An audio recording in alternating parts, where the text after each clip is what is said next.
비아쌤의 좌충우돌 수업 이야기.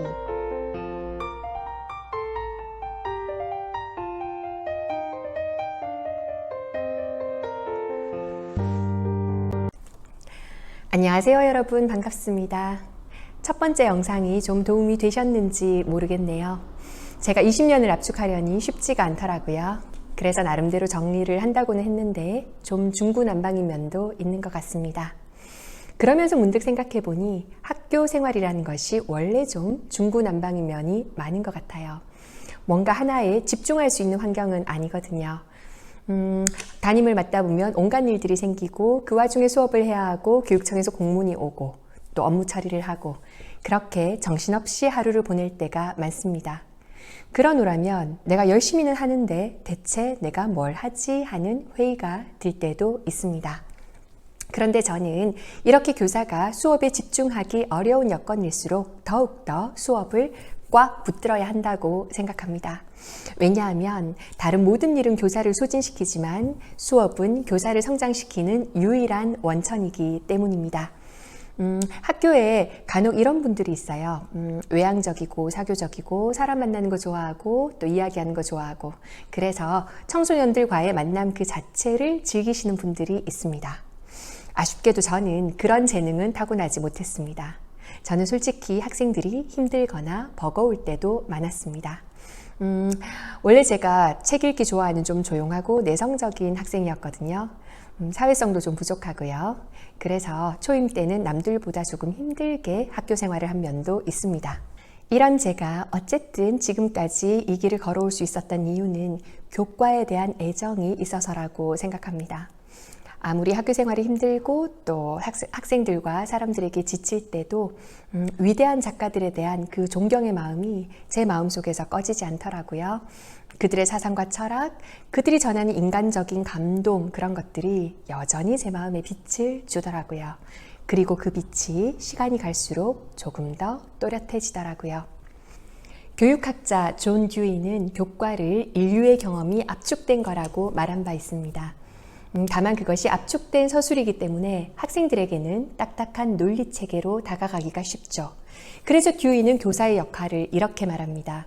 교사는 그 딱딱한 논리적 서술 속에 감춰진 원래 그 지식을 처음 만든 사람이 느꼈던 호기심, 탐구심, 열정, 감동 같은 걸 복원하는 거라고요. 사회든 과학이든 역사든 음악이든 모든 교과에는 인류의 경험이 담겨 있고 진보의 역사가 담겨 있습니다. 진리가 살아 숨쉬고 있죠. 저는 이제 학생들과 얼굴만 봐도 통하는 20대가 아니라 점점 거리도 멀어지고 세대 차이도 나는 40대 중반을 통과하고 있습니다. 곧 50대가 되겠죠. 이런 제게 교과는 새로운 의미를 띱니다. 학생과 저를 연결해주는 생명줄이 교과더라고요. 인류의 경험을 공유하고 또 인류의 지혜를 나누는 그런 작업은 제가 솔직히 정년까지는 자신 없지만 앞으로 몇 년은 더 가능하지 않나 싶습니다. 그래서 저는 여러분들이 아무리 어려운 일이 있더라도 교과에 대한 애정이 있다면 교실에서 여러분의 길을 찾을 수 있다고 생각합니다. 그럼 수업 이야기 두 번째 시간을 시작할게요. 수업 이야기 두 번째 시간의 강의 주제는 빛깔있는 수업 디자인하기입니다. 여러분이 전공도 다르고 관심사도 다 다르기 때문에 구체적인 수업 방법보다는 교육과정의 측면에서 수업을 전체적으로 볼 수 있는 안목을 기르고자 합니다. 그래서 첫 번째로는 국가 수준과 교사 수준에서 교육과정을 가볍게 살펴볼 거고요. 두 번째로는 빼고 더하기, 구체적인 교과서 재구성 실천 사례를 살펴볼 겁니다. 그리고 마지막으로는 여러분이 구글 설문지에 적어주신 질문에 답하는 시간을 갖겠습니다. 지난 시간의 교육과정은 교과라는 드넓은 숲을 탐험하는 지도라고 말씀을 드렸습니다. 수업을 위해서 가장 먼저 들여다봐야 할 것이 교육과정이죠. 우리가 어디로 나아가야 할지 방향을 알려주는 것이 교육과정입니다. 그런데 교육과정에는 여러 층위가 있습니다. 국가 수준, 지역 수준, 학교 수준, 학년 수준 등이 있는데요. 그 중에서 저희는 아무래도 가장 많이 접하게 되는 국가 수준과 교사 수준에서 가볍게 살펴보겠습니다. 그럼 먼저 국가 수준, 2015년 개정 교육과정의 목표입니다. 자아정체감이 있는 자주적인 사람, 기초학력 위에서 생각을 다양하게 하는 창의적인 사람, 문화적 소양이 있는 교양 있는 사람, 공동체 의식이 있는 더불어 사는 사람. 이것이 우리 교육이 추구하는 목표입니다. 네, 주체적인 개인이면서도 공동체 의식이 있고 문화적 소양이 있는 사람이죠. 이 모든 것을 한마디로 요약하면 민주시민입니다. 국어, 영어, 사회, 도덕, 음악, 미술, 체육 이 모든 교과목은 민주시민을 기르기 위해서 존재합니다. 그리고 이러한 이 전체적인 목표 아래서 각 교과목에 좀 더 세부적인 목표가 있죠. 그럼 그것과 목표를 한번 보겠습니다. 다양한 유형의 글을 이해하고 창의적으로 표현할 수 있는 사람, 언어생활 및 문학 향유에 필요한 기본 지식이 있는 사람, 이 모든 것을 바탕으로 주체적으로 국어 생활을 하는 사람입니다. 네, 이런 면에서 보면 이건 제 개인적인 생각이지만 수학능력 시험은 이러한 목표를 실현하는데 적합하지 않다고 저는 생각합니다. 그런데 문제는 국가수준 교육과정의 목표와 학교 현장의 거리가 상당히 멀다는 겁니다. 국가수준 교육과정의 목표는 민주시민 양성이지만 교과교육과정은 각 교과의 지식체계를 그대로 답습하는 경향이 강하고요. 학교 현장에서도 이를 실현하려는 목적의식이 부족한 편입니다. 다시 말해서 우리 교육의 목표는 민주시민 양성이지만 현장에서는 각 교과의 지식을 그냥 전달하는 경향이 강하다는 거죠. 국어의 경우에도 분절된 기능과 세분화된 성취 기준에 따라서 교과서가 구성되어 있고요. 또 선다형 지필평가 비중이 여전히 커서 다루는 주제와 질문의 수준이 단편적입니다. 이게 전문 용어인데요. 분절된 기능이란 통합적인 언어를 말하기, 듣기, 읽기, 쓰기 등으로 쪼개어 가르치는 걸 말하고요. 세분화된 성취 기준이란 작품을 종합적으로 감상할 수 있다 이런 게 아니라 예측할 수 있다, 비유와 상징을 알 수 있다 이렇게 좀 잘게 나누어진 목표를 말합니다. 이러한 목표를 실현하려는 수업은 아까 말한 국가 수준의 목표, 교양 있는 문화인, 자주적인 인간, 공동체 의식이 있는 인간 이런 사람을 기르기에는 조금 거리가 있다는 거죠. 그래서 국가 수준 교육과정 못지않게 교사 수준 교육과정이 중요합니다. 교사가 교육과정을 적극적으로 해석하고 교과서를 재구성하는 노력을 할 때 좋은 수업을 할 수 있습니다. 그래서 파이너는 교육과정은 언제나 복잡한 대화로 존재한다고 이야기했습니다. 이는 교육과정을 연구한다는 것은 각 교과의 학문적 지식뿐 아니라 학습자의 심리와 발달 단계, 사회적 필요성과 개인적 요구, 학습자의 생활 환경, 국가 정체성 등을 종합적으로 고민하는 게 필요하다는 겁니다. 그래서 교사가 수업을 한다는 것은 늘 각 교과 지식과 이 학습자의 이 단계, 발달 단계와 또 우리 사회의 필요성, 또 개인적 요구, 또 학습자를 둘러싼 환경, 또 우리 국가 이 공동체가 나아갈 방향 등을 종합적으로 고민해서 좋은 내용, 의미 있는 내용을 가려 뽑아서 수업을 해야 하는 거죠. 그럼 두 번째로 구체적인 교육과정 재구성 방법을 보겠습니다. 저는 여기에 빼고 더하기라는 제목을 붙여봤는데요. 어떤 단원을 더 깊이 있게 가르치려면 기존의 교과서에서 무언가를 덜어내야 가능합니다. 그래야 시간이 확보되죠. 덜 중요한 것을 빼는 것이 먼저고요. 그 다음에 무언가를 채워 넣을 수 있죠. 제가 소개할 것은 교과서 재구성 방법인데요. 교육과정 재구성의 여러 단계 중에서 교사가 가장 쉽게 접근할 수 있는 것이기 때문입니다. 저는 교과서 전체를 재구성해서 수업을 하는데요. 먼저 두 가지의 기본적인 원칙이 있습니다. 첫 번째 원칙은 좋은 글을 고르는 겁니다. 여러분은 학창시절에 읽은 글 중에서 어떤 것을 지금까지 기억하고 계세요? 특히 교과서 작품 중에서요. 저는 학생들이 10년 뒤에도 기억할 만한 그런 좋은 글을 읽히고 싶거든요. 그래서 글을 신중하게 뽑습니다. 제일 먼저 고려하는 것은 문학사적 가치고요.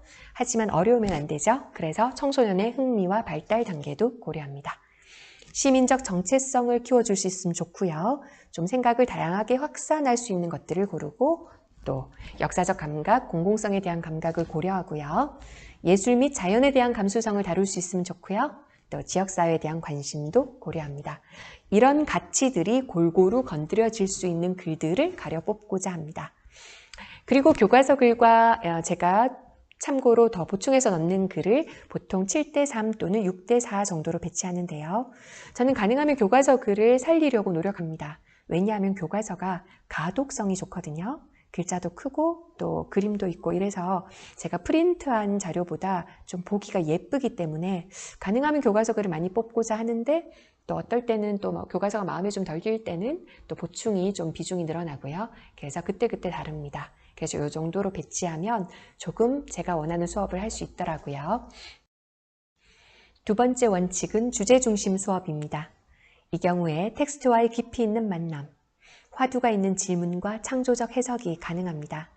이를 좀 더 풀어 설명드리면 첫 번째, 조각글을 넘어서고자 합니다. 텍스트를 주제 중심으로 엮어서 단원을 재구성하는 건데요.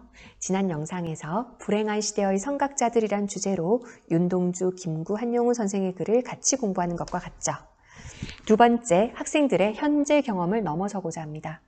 윤동주 시인의 글을 좀 더 깊이 해석하려면 그분의 생애를 알아야 되죠.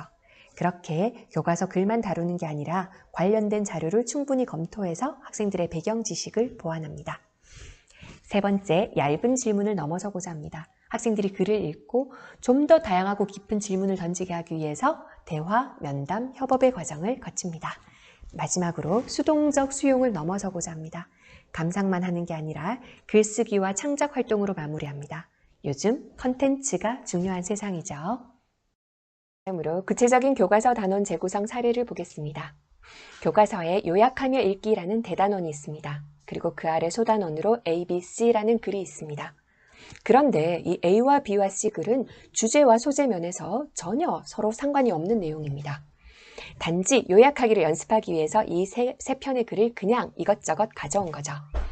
이런 걸 성취기준 중심으로 편성된 단원이라고 합니다. 그런데 여러분 한번 생각해 보세요. 자전거를 왜 타시나요? 단지 페달을 밟고 몰 수 있고 다리를 튼튼하게 하고 이런 기능을 위해서 타는 게 아니잖아요. 기능은 물론 있어야 되지만 자전거를 타면서 바라본 즐기는 풍경이 중요한 거 아닌가요? 네, 그래서 저는 단원을 이렇게 재구성해 보았습니다. 다양한 주제를 가져올 수 있지만 교과서에 없는 내용으로 세상을 읽다 지역사회 이야기란 단원을 새로 편성했고요. 그래서 요약하기뿐 아니라 정체성, 지역사회에 대한 이해, 역사적 감각, 창의적 사고 이 모든 것들을 함께 배울 수 있는 단원을 구성해 봤습니다. 첫 번째 글 독도에는 무엇이 있을까는 교과서에서 그대로 가져왔고요. 네, 독도 정도는 알아두면 괜찮을 것 같더라고요. 그리고 이제 보충으로 우리 동네 시지에는 무엇이 있을까라는 글을 가져오고요. 또 우리 고장 대구에는 무엇이 있을까라는 글을 가져오고요. 또 대구 작가 작품을 읽는 시간도 마련하고 마지막 창작 활동으로 지역 속의 글쓰기와 지역을 소개하는 동영상 만들기로 마무리해 보았습니다. 그리고 이런 활동을 하는 중에 글을 읽는 중에 요약하기라는 활동을 넣어서 요약하기는 자연스럽게 배우도록 했지만 궁극적으로 이 단어는 요약하기를 배우는 게 아니라 요약도 하고 글도 쓰고 매체로 표현도 하고 하는 많은 기능들을 익히면서 전체적으로는 어떤 주제, 우리 고장을 이해하는 주제를 실현하도록 했습니다. 그럼 수업 내용을 한번 살펴보시죠. 세상을 읽다 지역사회 이해하기 단원에서 교과서에 나오는 독도엔 무엇이 있을까는 생략하고요. 우리 동네 시지엔 무엇이 있을까부터 보겠습니다. 동네를 알려주는 글을 좀 두루 찾아보니 두 편의 글이 적합했습니다. 둘 다 기사문이었는데요. 첫 번째 글은 시지 지명의 유래, 동네 이름이 어디서 왔는지를 보여주는 거고요. 두 번째 글은 여기에 1500년 전에 유물이 출토됐거든요. 그래서 고대엔 여기에 어떤 일이 벌어졌는지 우리 동네의 역사를 보여주는 글이었습니다. 그래서 학생들이 이 두 편의 글을 요약을 하면서 우리 동네의 역사를 배우는 거죠. 그리고 동네 지도에서 명소를 맞추는 퀴즈를 합니다. 제가 이 지역에서 꽤 오래 살았는데도 저도 지도를 그리면서 새로 발견한 것들이 있고요. 학생들도 굉장히 재밌어 하면서도 깜짝 놀라더라고요. 아니, 우리 동네에 뭐가 이렇게 많았나 싶은 거죠. 미술관, 도서관 같은 문화적 장소, 그리고 천을산, 매우천, 욱수골 같은 자연 환경도 담고요. 그리고 지역의 유명한 학교, 그리고 사직단, 고산서당 같은 역사적 명소까지 두루 담고자 했습니다. 그리고 인근 지역에 이제 가깝게 갈 수 있는 인근 지역까지 담아서 지도를 만들었고요. 보시면 고분군도 있고 곽재우 장군 동상도 있고 그렇습니다.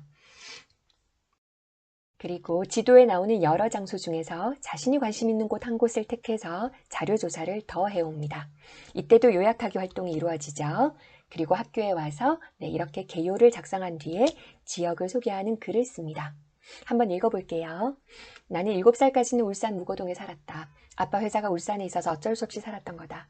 7살이 끝날 무렵 공부 때문에 대구로 이사 왔다. 아빠는 울산에 계속 살고 있고 주말마다 본다. 그래서 8살부터 시지에서의 삶이 시작됐다. 처음엔 헷갈렸지만 살다 보니 울산보다 대구가 훨씬 편한 것 같다. 특히 내가 살고 있는 시지동엔 오랜 역사가 깃들어 있다. 과연 그 역사는 무엇일까?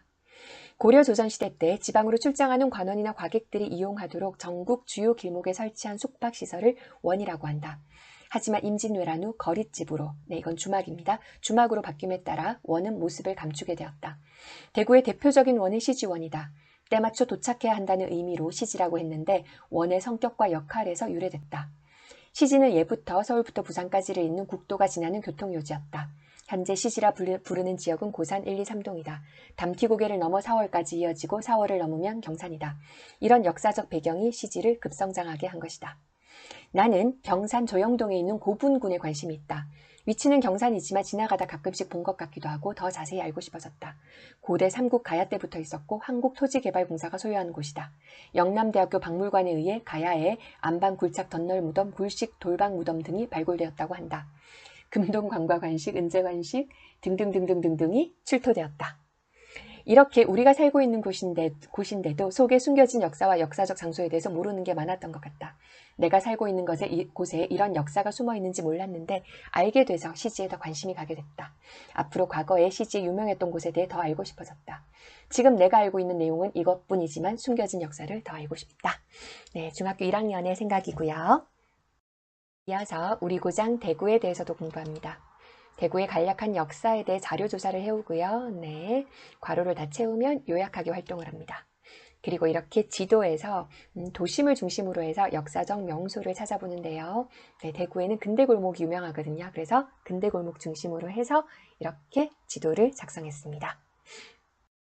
그리고 아까처럼 자신이 좋아하는 장소에 대한 자료조사를 좀 더 해서 글쓰기 활동을 합니다. 읽어볼게요. 대구는 나에게 보물섬 같은 곳이다. 오랜 역사를 가진 도시인 만큼 대단한 명소도 많은 대구는 그야말로 완벽한 보물섬이다. 이러한 대구의 옛 이름은 달구벌이라고 한다. 넓은 평야라는 의미를 가진 멋진 달구벌. 대구에는 어떤 굉장한 보물이 숨겨져 있을까? 작게는 시지의 고산도서관부터 대구 도심의 이성화고택, 동성로, 김광석거리, 3.1 만세운동길, 대구 근대로, 양령시, 여러 역사박물관, 아트홀센터 등 대구의 빛나는 역사를 간직한 명소가 참 많다. 하지만 나는 대구의 명소 중 서문시장을 추천한다. 서문시장엔 무엇이 있을까? 지금부터 알아보자. 서문시장을 보통 동네 시장 같은 곳이라 생각하면 큰 오산이다. 우선 크기부터 다르다. 서문시장은 총 5직으로 이루어져 있으며 2,400여 개의 상점으로 이루어져 있는 거대 시장이다. 다양한 먹거리부터 생활필수품 그리고 한복까지 모든 것이 있는 서문시장은 외국인이 뽑은 대구 최고의 명소가 되는 영광을 누리기도 했다. 서문시장의 역사를 알게 되면 더욱 놀라게 될 것이다. 서문시장의 역사는 조선 중기부터 전해 내려온다.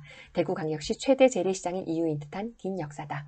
하지만 서문시장에서도 3번 동안 큰 화재가 발생하기도 했다. 상가의 대다수가 불에 타는 시련을 겪었음에도 불구하고 다시 한번 멋진 시장으로 일어선 서문시장은 그야말로 대구의 다이아몬드다. 이런 멋진 서문시장을 가진 대구는 정말 멋진 곳인 거. 예, 중학생이다 보니까 좀 같은 말 반복이 좀 많네요. 나는 경산에서 온 지 겨우 반년 정도 되었지만 벌써 멋진 보물을 많이 찾은 것 같다. 계속해서 명소를 찾아다니며 대구란 지역을 깊이 이해하고 고유한 멋을 느껴보고 싶다. 네, 학생들에게 자신이 좋아하는 곳을 좀 찾아서 이렇게 글을 쓰도록 하면 좋아하는 장소가 다 다양하더라고요. 네, 그리고 또 요약하기 활동도 이루어지고 또 이런 활동들을 통해서 지역에 대한 이해가 깊어지고 네, 그렇게 구성을 했고요. 네, 글쓰기 활동이 끝나면 이제 모둠 활동으로 협업으로 네, 조를 짜서 이제 지역 속의 동영상을 만드는데요. 그건 학생들의 얼굴이 나오기 때문에 네, 초상권 때문에 네, 여기 올리지 못했습니다. 마지막으로 작년에 했던 활동 한 가지를 더 소개할게요. 교실에서 여는 북카페인데요. 지금 교과서에 한 학기 한 권 읽기라고 해서 독서 활동이 있거든요. 1학기에는 서평 쓰기를 했는데 2학기에는 모둠별 협업도 좀 하고 또 책을 소재로 가볍게 대화를 좀 나누고 싶어서 이 활동을 구성했습니다. 먼저 교실에서 친구들에게 책을 홍보해줄 홍보대사 6명을 뽑습니다.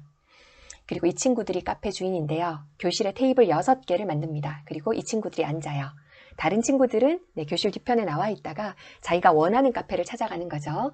네, 한 카페에 좀 사람이 많이 몰리면 가위바위보를 하고요. 1시간에 3개의 북카페를 방문하도록 활동을 구성했습니다.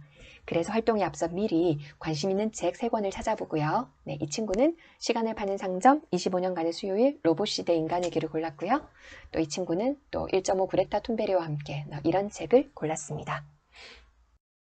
그리고 그냥 대화라고 하면 잘 안 되기 때문에 반드시 카페에서 질문을 하도록 했는데요. 네, 질문 예시를 미리 이렇게 주고요. 또 카페에 참석하기 전에 내가 하고 싶은 질문을 미리 적어보는 시간도 갖습니다. 보시면 이 책에서 다루는 소재는 시간인데 넌 시간에 대해 어떻게 생각해? 이 책을 왜 읽기로 했어? 미래 로봇과 함께 살 텐데 이 책에 나온 로봇 중에 넌 뭐가 제일 재밌었어? 이렇게 질문을 만들어 보고요. 네. 카페 활동 중에서도 이렇게 메모를 하도록 합니다. 한 카페를 방문하고 나면 간단한 질문과 대답, 또 친구들이 질문한 것과 친구들이 대답한 것도 이렇게 메모를 하고 다음 카페로 이동합니다. 그래서 1시간에 3개의 북카페를 방문하는 거죠. 북카페 활동이 끝나면 다음 시간에 소감을 작성합니다. 책 안내를 제일 잘한 사람, 가장 좋았던 질문, 내가 더 읽고 싶은 책 전체 소감을 가볍게 적는데요. 수행평가 활동이 아닌데도 학생들이 즐겁게 참여했음을 알 수 있었습니다. 한번 볼게요. 책 안내를 제일 잘한 사람의 이유는 책을 빠지지 않고 다 읽고 설명을 잘해줬고 질문을 잘 답변했다. 또 간식을 줬다. 좋았던 질문의 이유는요. 나는 이 질문이 이 책의 중요 핵심이라고 생각했다. 전체 소감은요. 내가 몰랐던 걸 알 수 있어서 재밌었고 다음에도 하고 싶다. 네, 무거운 이야기를 간략하게 말해줬고 불편하지 않고 편하게 대화를 이어갔다. 좋았던 질문은 친구 말을 잘 듣고 질문을 한 게 티가 났다. 전체 소감은요. 친구들과 책에 대해 대화를 해볼 기회가 없었는데 그래서 좋았고 또 읽어보지 않은 책을 읽어봐야겠다는 생각이 들었다.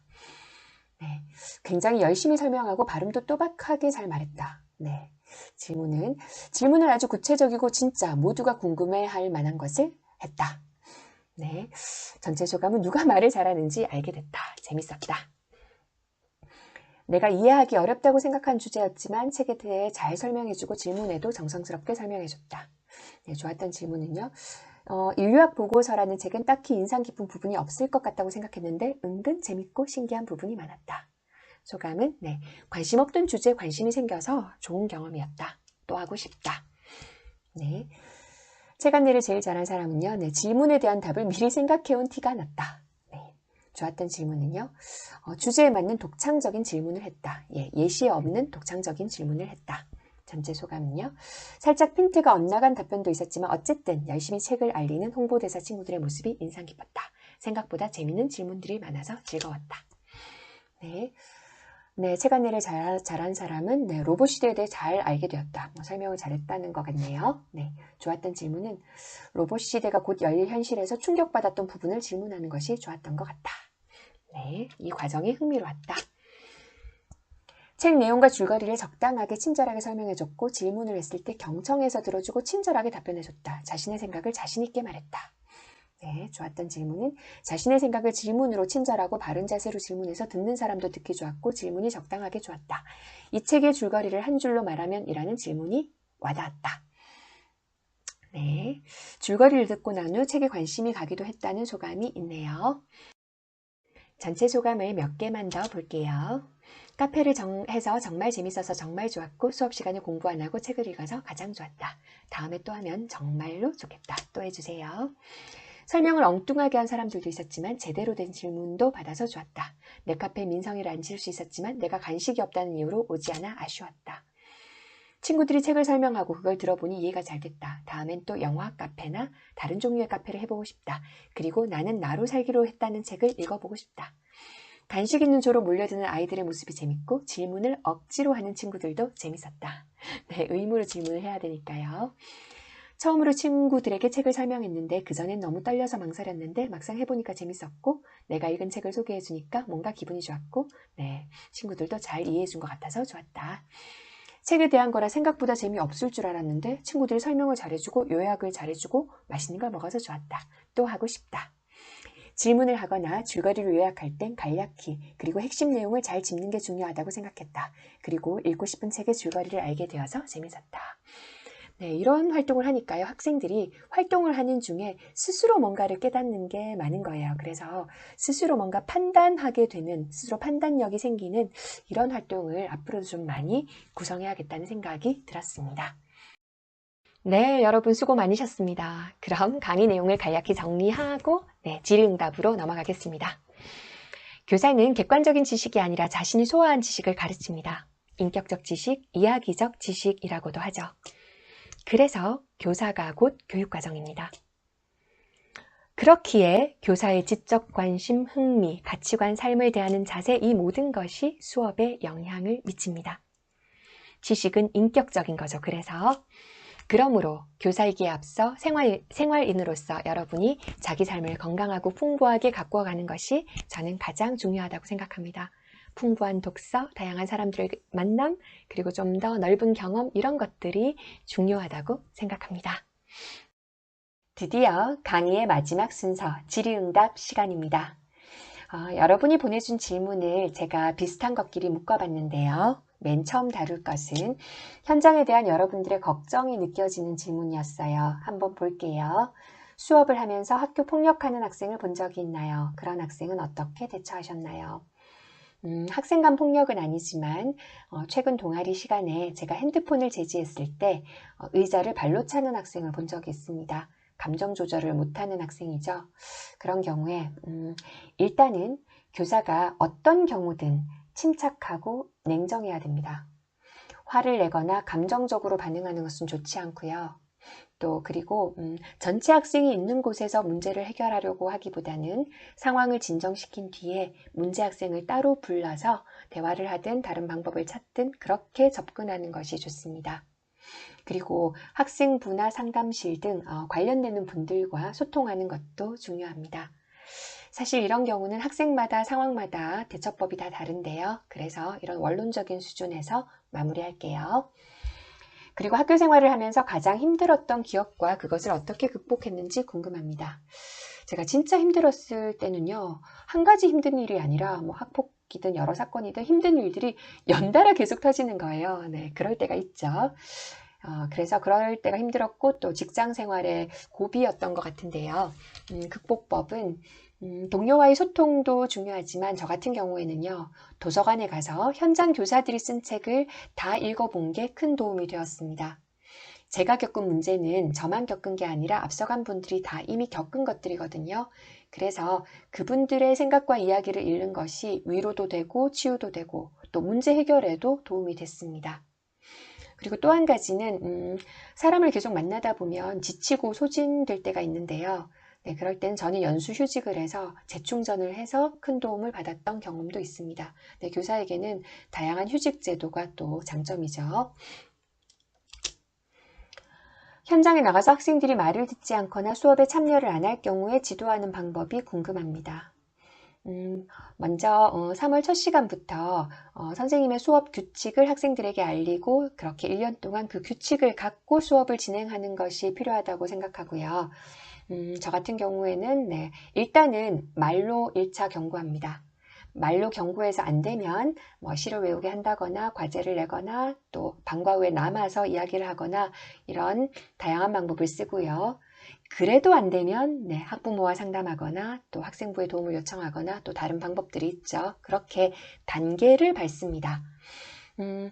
아무리 해도 안 되는 학생도 물론 있죠. 드물지만 있습니다. 그럴 경우에도 동료 교사들과 이야기하면서 방법을 찾아가는 태도가 중요한 것 같습니다. 그렇게 하다 보면 100% 해결은 되지 않지만 상당히 좋아집니다. 그래서 선생님들이 생각하고 고민하면서 적절한 해결법을 찾는 태도가 저는 중요하다고 생각합니다. 정말 말을 안 듣고 선생님에게 폭력을 행사한 아이는 어떻게 할까요? 이런 경우는 선생님 혼자 결코 해결할 수 없습니다. 이런 학생은 치료가 필요한 학생이거든요. 병원에 가야 할 수도 있고요. 또 다른 전문가의 상담이 필요할 수도 있고요. 그래서 혼자 해결하지 마시고 언제나 상담실, 학생부와 소통하시고 또 교무실에 연락도 하시고 이렇게 학교 전체가 함께 해결하려는 노력이 중요하다고 생각합니다. 네, 청소년 범죄가 심각해지고 있는 현재 소년법 폐지에 대해 어떻게 생각하세요? 네, 이건 저도 잘 모르는 문제인데요. 저도 TV나 뉴스를 보면서 심각한 범죄를 보면 처벌이 좀 강해져야 한다고 생각한 적은 꽤 있습니다.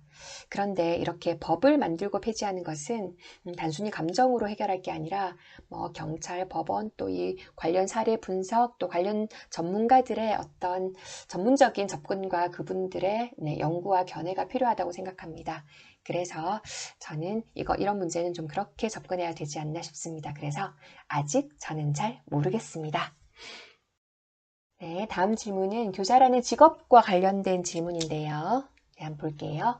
이전까지는 교사의 업무 대부분이 수업 진행이라고 생각했는데 실제로는 담당 업무와 학급 일 처리도 많이 하시더라고요. 교육 현장에서 수업 진행과 담당 업무 처리 비율이 어느 정도 되는지 궁금합니다. 네, 이 경우는요, 학교마다 그리고 또 내가 맡은 업무마다 달라져서 해마다 다르다고 볼 수 있는데요. 일단 담임 업무가 굉장히 많습니다. 단순히 시간을 많이 쏟는 게 아니라 신경이 많이 쓰이고 에너지 소모가 많고 또 감정적 소모가 많습니다. 그래서 수업과 담임 업무는 글쎄 한 5대5 정도 될까요? 만약 이때 다른 업무가 많다면 수업과 업무의 비중이 심할 때는 2대8이 될 때도 있고요. 또 업무가 좀 편안한 업무를 맡고 또 우리 반이 좀 말썽을 안 부리고 좀 좋은 반을 맡았을 때는 또 수업이 또 7대 다른 업무가 3 이렇게 될 때도 있고요. 그래서 내가 올해 힘든 반을 맡았냐, 좀 편안한 아이들을 만났냐, 힘든 아이들을 만났냐, 그리고 내가 어떤 업무를 맡았냐에 따라서 좀 해마다 많이 달라지는 것 같습니다. 일단 수업의 업무를 좀 줄이는 거는 확실히 필요하죠. 교사라고 하면 대부분 방학 때도 쉬고 공무원 중에서 제일 좋은 직업이라고 하는데 어떻게 생각하시는지요? 글쎄요. 네. 적성에 맞으면 좋은 직업일 수 있죠. 왜냐하면 이건 그래도 내가 공부하고 연구하고 이런 것들을 하는 거잖아요. 그리고 또 학생들에게 긍정적인 영향도 줄 수 있고 이 세상에 좀 작게나마 영향을 줄 수 있는 직업이잖아요. 그래서 좋은 직업이라고 볼 수도 있지만 공무원 중에서 제일 좋은 직업이라고는 결코 생각하지 않습니다. 네. 또 적성에 맞는 분들께 다른 직업이 훨씬 좋을 수도 있죠. 그리고 또 나이에 따라 다른데요. 네, 20, 30대는 또 학생들과 좀 즐겁게 어울릴 수 있어서 교사가 좋은 직업일 수 있지만 글쎄요. 50대 이후에는 일반 다른 직종의 공무원이 좀 더 전문성이 있다고 느낄 수도 있을 것 같습니다. 네, 사람마다 달라서 이 정도로 할게요. 방학 때 학교에서 하는 일보다는 방학을 어떻게 보내는가에 답을 해야 될 것 같은데요. 제가 초임 때는 학기 중에 모든 에너지를 쏟아서 방학 때는 진짜 그냥 여행을 가거나 그냥 쉬었습니다. 다른 일을 못 하겠더라고요. 그렇게 휴식이 필요하더라고요. 그런데 지금은 좀 경력이 늘어서 좀 여유가 생겨서 방학 때는 다음 학기의 수업 계획을 다 미리 짭니다. 학습지도 미리 다 만들고요. 그래서 한 학기의 학습 내용을 다 짜서 세팅을 하고 한 학기를 시작하니까 훨씬 좀 학기 중에 여유가 있는 것 같습니다. 네, 다음 질문으로 갈게요. 혹시 교사 생활에 힘든 점은 없는지 구체적으로 궁금합니다. 힘든 점을 한마디로 요약하면 일단 업무가 산만합니다. 저희가 학생도 만나고 수업도 하고 다른 업무도 하고 업무가 너무 잡다하거든요. 그래서 조금 일상이 좀 산만한 점이 조금 어려운 점인데요. 그런데 사실 모든 직업이 다 힘든 점이 있습니다. 그래서 특별히 이 직업이 더 힘들다고 말하기는 어렵지만 사람을 상대하는 일이니까 아무래도 감정적인 부분에서 좀 힘든 점이 있고 그 정도일 것 같습니다. 네, 다음은 수업 및 교육과정과 관련된 질문입니다. 현 교육과정에 만족을 하는지 궁금합니다. 네, 만족하지 못합니다. 하지만 이 교육과정이란 것은요, 학자들이 수십 년간 다듬어온 것이기 때문에 절대 무시할 만한 것이 아닙니다. 그래서 현장에 오시면 처음에는 교육과정을 잘 읽어보시고 교과서대로 수업을 한번 쫙 진행을 해보시고요. 그렇게 몇 차례 하다 보면 교과서에서 현실과 맞지 않는 부분을 발견하게 되거든요. 그런 것 한두 개를 여러분들이 고쳐가면서 점점 고치는 게 많아지면서 그렇게 여러분만의 빛깔 있는 수업을 만들 수 있다고 생각합니다. 네, 질문이 기네요. 코로나19로 인해 온라인 수업을 학교에서 진행하면서 선생님들이 많은 어려움을 겪고 계신다는 것을 알게 되었습니다. 앞으로 다양한 상황이 발생함에 따라 교육 방식의 발전 및 변화가 끊임없이 이루어질 것이라 생각하게 되었습니다. 그래서 저는 선생님이 생각하시는 교육 방식의 변화에 필요한 교사의 자질은 무엇인지 궁금합니다. 네, 좋은 질문이네요. 또 철학적이기도 하고요. 아쉽지만 대답이 너무 길어질 것 같아서 제가 간략하게 답할게요. 지금 가장 큰 변화는 교사의 수업이 공개되는 것입니다. 언젠가 공개될 것인데 코로나 때문에 빨라진 거죠. 교사의 수업이 학생뿐 아니라 학부모 일반인에게 공개된다는 것을 이해하고 받아들이는 것이 필요하고요. 다음에 필요한 교사의 자질은 아무리 세상이 바뀌어도 사람과 사람이 직접 만나서 표정과 눈빛을 교환하면서 인간적인 인격적인 관계를 맺으면서 그 연결 속에서만 배울 수 있는 것들이 분명히 존재하거든요. 그래서 저는 그런 만남의 장에서 내 교사가 튼튼하게 서기 위해서는 행복하고 건강한 어른으로 살아야 한다고 생각합니다. 그래서 다른 모든 교육 방식과 교육 방법에 앞서 건강하고 행복한 어른으로 어른의 모습을 보여주는 것이 가장 중요하다고 생각합니다. 네, 교사의 스피치 능력 향상을 위해서 어떤 걸 노력하면 좋을지 궁금합니다. 좋은 질문이네요. 저는 두 가지 면에서 볼게요. 먼저 발음과 발성인데요. 이건 저도 노력하지만 좀 잘 안 되는 부분도 있는데요. 이건 유튜브에 보시면 전직 아나운서들이 가르쳐주는 것들이 있거든요. 개인적으로 저는 우지은 씨 채널이 좋더라고요. 그래서 그런 것에 도움을 받으시면서 발음과 발성의 훈련을 좀 하시고요. 또 하나 중요한 것은 스토리텔링 능력입니다. 스토리텔링이란 기승전결, 이야기의 흐름이 있는 거잖아요. 그래서 그렇게 이야기를 잘 하려면 글을 쓰는 것이 중요합니다. 여러분들이 어떤 이야기를 글을 쓰면서 시작과 끝을 생각하면서 이렇게 몇 번 써보시는 게 중요한데요. 그래서 평소에 책을 읽고도 감상문을 써보고 또 기록을 하시고 이렇게 꾸준히 평소에 글을 좀 쓰는 것이 저는 가장 좋다고 생각합니다. 네, 수업에서 학생들의 학습 능력차가 다를 때 어떻게 하시는지 궁금합니다. 네, 부족한 학생들이 항상 한 반에서 몇 명 있는데요. 저는 개별 지도를 합니다. 네, 글을 쓸 때 교실을 돌면서 좀 못하는 친구들은 옆에서 연결하는 문장을 불러주거나 좀 이렇게 도움을 주고요. 또 그 다음에는 이제 학습지를 이제 다 학습을 한 뒤에 받았을 때 통과가 안 된 학생들이 있거든요. 그래서 좀 부족한 학생들은 다시 두 번 하도록 시키거나 통과될 때까지 그렇게 다시 개별로 불러서 100% 완벽하긴 아니지만 그렇게 검사를 하면서 또 부족한 것들을 이렇게 따로 불러서 지도를 합니다. 매시간 수업을 준비하는 과정, 학생들이 수업에 집중할 수 있게 하는 법, 수업을 제외하고 교사가 해야 하는 일 등 무척 많은데요. 방법은 굉장히 많습니다. 여러분들이 다른 자료를 찾아보실 수 있는데요. 수업에 집중할 수 있게 하는 법은. 근데 핵심은 가장 중요한 것은 여러분들이 재미를 느꼈고 여러분들이 감동을 느꼈고 여러분들이 즐거웠던 경험이 있잖아요. 어떤 걸 배웠을 때요. 그것이 학생들에게 가장 잘 전달됩니다. 마음과 마음은 통하거든요. 그래서 여러분들이 이 교과 내용 중에서 이렇게 좋아하고 내가 진짜 좋아하는 것들이 많으면 그것들이 잘 전달된다고 말씀드리고 싶습니다. 마지막 질문입니다. 수업을 할 때 가장 중요하게 여기는 것은 무엇인가요? 제가 중요하게 여기는 가치가 두 가지 있는데요. 첫 번째는 지적 호기심입니다. 일단 재미가 있어야죠. 학생들이 흥미를 느끼면 집에 가서도 스스로 더 찾아보거든요. 저는 이 세상에 수많은 즐거움이 있지만 그 중에서 지적인 즐거움을 맛보고 그것에 빠져들게 하는 것이 교사의 역할이라고 생각합니다. 두 번째로 중요하게 생각하는 것은 정체성인데요. 나는 누구인가? 이것은 언어로 표현되는 것이고 언어로 자기를 성찰하는 힘입니다. 저는 학생들이 다양한 글을 접하고 다양한 세계를 만나면서 기존의 편협한 생각에서 벗어나서 좀 더 넓은 지평에서 자기를 튼튼하게 세우면 좋겠죠. 그런 것을 추구합니다. 그래서 정체성을 중요하게 여기는데요. 물론 어렵습니다. 이러한 방향으로 나아가고자 합니다. 그래서 수업을 할 때 늘 학생의 기존 경험을 점검하고요. 여행에 관한 글을 읽을 땐 어디를 평소에 여행했는지를 다 찾아보고 여기에서 한 걸음 더 나가고자 하고요. 책을 읽을 때도 기존에 어떤 책을 읽어왔는지를 꼼꼼하게 자신을 좀 돌아보고 또 여기서 또 다음 단계로 나아가고자 합니다. 네, 여러분 정말 수고 많으셨습니다. 네, 감사드리고요.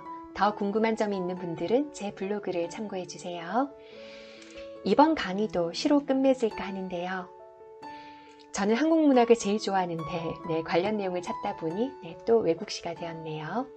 그리스 시인 콘스탄티노스 카발피스의 시의 끝부분을 소개하겠습니다. 이타카는 오디세우스의 고향인데요.